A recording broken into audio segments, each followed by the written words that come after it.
Alright, today what I'm going to show you is I finally got the Heineken controller work with this motor at maximum speed 16, but more likely it's a 1500 RPM on the road.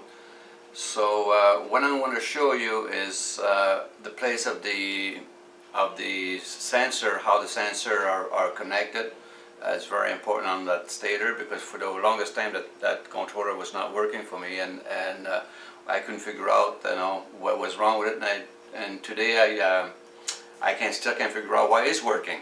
So there you go. But anyway, I'm going to give you a good shot of how I connect it. I use the exact color coordination that Heineken have for his sensor, for his in his DC volt coming up in the black and the red. So everything is pretty well self-coordinated all the way up to the motor. So the generator I'm turning is not a generator, it's actually another outrunner from an older model.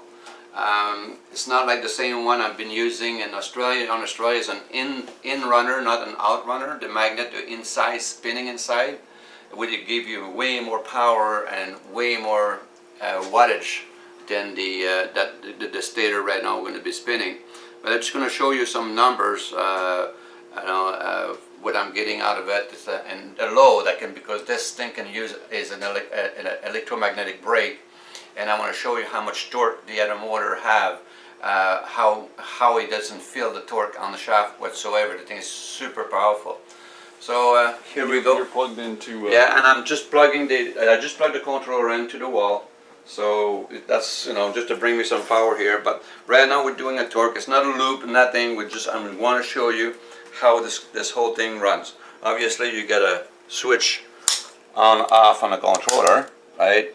And then you get your forward. Now by making this thing turn 1600 RPM, I lost my reverse on it, but it still runs perfectly when it goes up. So I'm going to start it up, and here you go.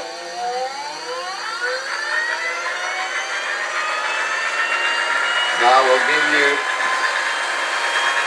an RPM reading. So I'm at 1470, 1480, 1500, and it will climb itself up to about 1590 if you want to sit there and wait. Right now I'm going to give you a volt reading. It's DC volt. I'm overload.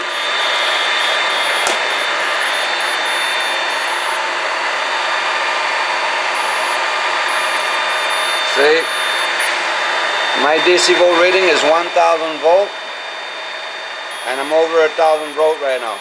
Overload. OL. Now we're gonna go with AC volt. Coming up directly from the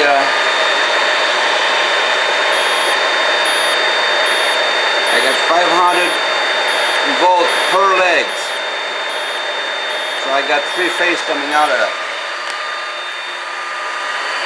Now what I'm going to do here is I'm going to slow it down to show you how much torque this motor's at. Now I'm going to take that and I'm going to bridge all 3 wired. So I'm putting the brakes on this motor here completely. So this motor is on brake form. Now it's really hard to move. Very, very hard to move. Now we'll see how fast this thing can turn that when this is on the brake part. Watch that. Very little difference. And this is like running with your car with your brake, your foot on the brake right now.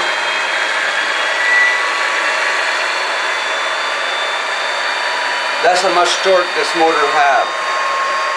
This is just amazing amount of torque this motor have. People don't understand how powerful those motors are. This is unbelievable. And under torque is something very particular going on. There's nothing inside if you want to see. There's nothing, there's just a shaft. It will be, the generator will be inside there when that part is finished machining next week. But look, I'm a 1633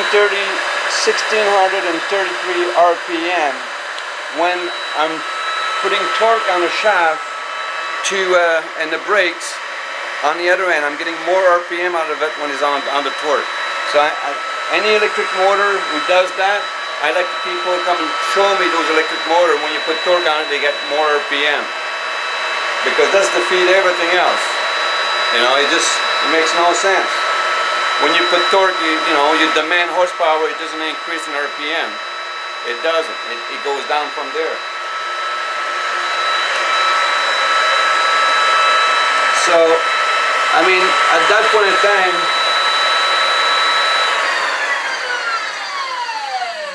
I thought I'd find a proper spot to put those mouse sensor, but I started where the sensor used to be on the washing machine. That didn't work, and I tried it all over the place. It didn't work, and suddenly I reached a spot 15 leg behind, and when I put the sensor there, it started working. But I lost my reverse. I cannot make it turn, a different direction unless I switch the wire on the motor. But it will bring it up to 15 to 1600 RPM, which is lots of RPM to do a lot of tests. Now, this is going to go away because this is not the generator you want to have. Because now even if this motor's got a lot of torque, this is against the rules of leverage because they're similar size. So that's when you're braking at the same size you're producing your torque. And this is the new Fees law. I mean, you can't have a gain out of that. And you talked about that in the Australian video. Yeah, the Australian one. This one is. This one, the outside, the magnet on the outside, the spin. This one I have in Australia, the center spin, with the magnet in it, and the armature is about this big. And if you look at my video I put already up there, you will see the difference between this and the other one. And that's what I've been saying the longest time. Your generator should be very small, close to the shaft, where you excite the field. So that's one, the resistance is the least. Anything you want to be over unity on an electric motor in a generator, you have to remove the resistance. Soon you remove the resistance, you have no problem. It shows this thing, soon as you go on the torque and a certain RPM to make high voltage, the resistance goes away. That means you want to produce high voltage, not low voltage. You want to be able to do exactly like what the big power plant does, because I believe the big power plant, they're way above 740 volt or 780 volt coming out directly from the generator. So I really believe they're into the thousands of volt, and that's the reason why the hydro turbine or the water turbine have enough horsepower to spin those generators and maintain their RPM. I believe if they were producing low volt, like into the 400, 460, or so people, the turbine wouldn't have the horsepower to turn the generator because they would be on a constant brake. Higher the voltages, less resistance, and that's exactly what you want to do. So don't go with a big generator like this, because this is not a generator, this is a motor. Okay, so it should not be used as a generator. The generator is a small, it will fit inside this casing. It won't be nothing sticking out, that's going to be all gone. And it will be about, the spinner will be about, I would say 6 inch long with 2 solid magnets on it, about this big, spinning inside an armature, which is a generator and a starter armature. So I'll have 2 types of voltage coming out. They will be alternative, obviously. And, be a RF wave or AC wave, as you want to call it. And from there, I will be able to manipulate that wave and the current and be able to totally loop it up with a very small battery, or I might be able to get one of those very fancy DNC capacitor, which you can dump into it in nanoseconds, and it can release it really slow. You can balance out all your fluctuator and your voltage. So, but that's what I want to show you guys. More likely, it's just now I got this thing working. I got probably 2 weeks of testing, and testing over and over. And then after that, it will be another video with a closed loop on it. I order 2 more hand-iron controller, but DC drive. see if I can do the loop with a DC drive easier than it, since I can produce lots of DC, I might be able to work the DC drive easier than the AC. Right, last time the AC didn't bother me at all. I used an inverter, but if I can remove the use of the inverter to run the motor itself, then I can use whatever power coming out the other end and push it out there. So I have, like, you know, a large amount of surplus. But now at least we got the RPM up. Still shaking my head about why it's working. If you do have an Einheim, I think the only thing I did different is a little chip here. That little chip there's like a 555 chip. It's a timer chip. Before I started, I pushed this little chip and it clicked. So I think maybe the chip was not pushed far enough and I wasted 2 months. Can you imagine that? You know, 2 months of farting around and not be able to turn this thing faster than 260, 240 RPM. It was just nasty. But pretty simple. All you had to do is find, you want to be, here you got your centers in a different color in that one. That's tell you how many jump it does before it goes back to that same loop, the same wire, right? Every 1, 2, 3, the second one is always a dark color. That's from all the same, that's from that wire. That keep on going, every one that tied up to the same way. And then the second one is light and the other one is light. So if you put the sensor between the, you have to be inside 2 red one, or if you have no red one, find out your center and mark it. And you just put your center between the two, the red one, the light color one, the light color one, and the red one. So, and your sensor should be color coordinated. As if you're looking at back of the stator, your blue wire is the blue sensor, the green one is your middle one, and the white one, or you know, the light color one, is your last sensor. Your power is to the extreme left of the sensor. If the light are pointing to you, it's plus, the center wire is minus, and the total right wire on it, it would be your signal. And they all do the same thing. So be very, I mean, the sensors are hard to get. I mean, when you look at the Einheim, if you buy a controller, speed controller, it's really hard. They don't really like to talk to you, you know, but they say they'll give you the type of sensor, and I have the type of sensor. We can always post that online and get everybody, you know, to know where the sensor come from and stuff like this. And it took me only 2.5 months to get a bunch of sensors. I just reordered about 1,000 of them, because you never know when you crack those things, and if they're really hard to get, that's the only thing that make those things turn, then you might as well have some sensor. So anyway, yeah, just wait to the next video. He will explain a whole lot more with that gone and the generator inside the casing. And then after that, we'll be able to see how much we're really pushing out when we have the proper generator inside. Because the generator is very important, because closer is the shaft, this doesn't see it. That when that thing is running totally cool, there's no heat creating inside the stator when you're putting the torque on it. You know, it's amazing. If you run it low RPM, it will heat up a little bit to normal temperature, and then soon you start spinning up faster, you know, under load, with more load, the heat totally disappear. It's everything work reversed on what we know. I mean, this whole motor is backward from what we know from the beginning. Everything it act differently, you know. It's hard to tell, but. And it's a wonderful motor. I mean, this thing, and I'm only using the actual factory magnet, which is the weakest magnet, the ceramic magnet. Now we can replace that and put what do you call this other magnet? The neodymium magnet. And now we find out we can buy soft neodymium magnet. That way we can buy strip with 4 magnets and just glue it inside our drum, and we can buy the thickness. So I get my friend right now, he's looking into doing the research. And by changing the magnet, we can increase probably 4 or 5 times even the torque again. So more torque, less you use, more efficient you are, over unity you are. It's that simple. It's just a simple math. It's leverage for whatever you put into it. How much do you got putting out in the first place? Don't be in a losing end with all the other motor. With this, you're putting so many watts to turn this tiny little thing inside a motor to get 5 horsepower at the other end. It's ridiculous. And that's what you're paying.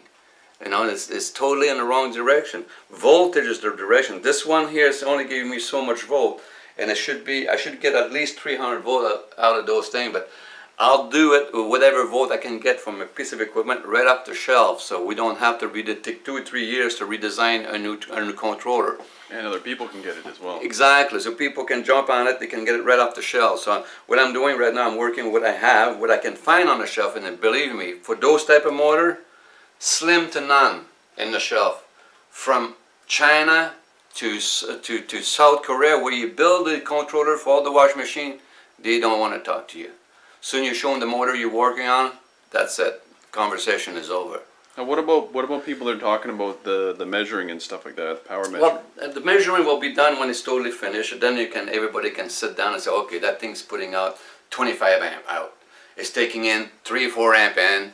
It's putting out 25 amp out on the road, fully running, plugged by itself. So it's not tied up to the wall. It's tied up maybe to a small battery, just so we can run the inverter through it. But beside that, that would be the maximum. Anyway, those battery, I got small battery over there. I mean, they're only 20 amp hours. So you know you're not going to run real long. 3 or 4 hours, they would be dead.